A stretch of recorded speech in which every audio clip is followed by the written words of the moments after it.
Big idea number 7. Identify potential hotspots. So before we break down the lessons for today's big idea, let's first do a quick lesson on why people fail when it comes to their willpower. The biggest reason, hands down, is that people enter into difficult situations cold. When I say cold, I mean they wander into challenging scenarios completely unprepared, relying heavily on luck or some other higher power to guide them to a favorable outcome. But you know what? That's an amateur move.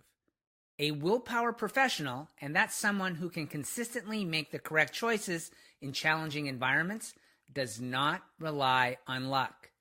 They create their own luck by taking a few moments to think ahead and anticipate sticky spots that may potentially trip them up and come up with a blueprint that will allow them to navigate the danger successfully.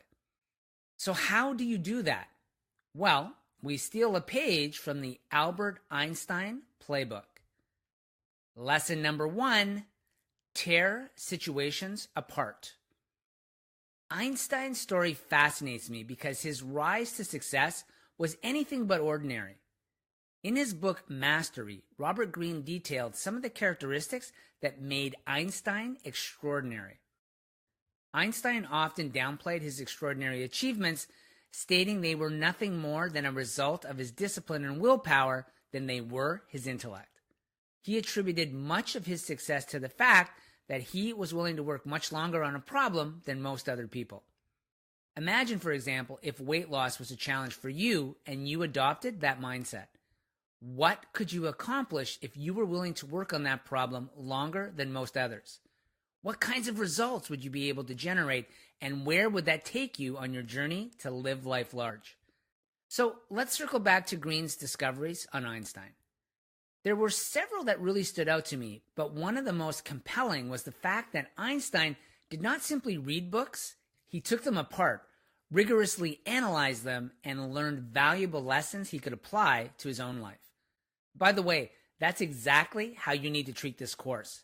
It's not about reading the lessons and listening to the audio and then checking them off your to-do list. This is about absorbing the material on a core level. It's about reading and rereading parts that resonate and connecting the dots to the parts of your life where a light has come on. It's about internalizing the information and turning that into something that will dramatically enhance the quality of your life. And that same approach should be used to assess past failures. We all feel guilty when we don't do what we're supposed to do. That's what makes us human. But guilt should act as our trigger to go all Einstein on our failure and tear it down into pieces to understand why things did fall apart. Your salvation lies in your ability to use guilt as a trigger to reveal clues that will lead to a potentially more favorable outcome next time. So what's your takeaway from lesson number 1?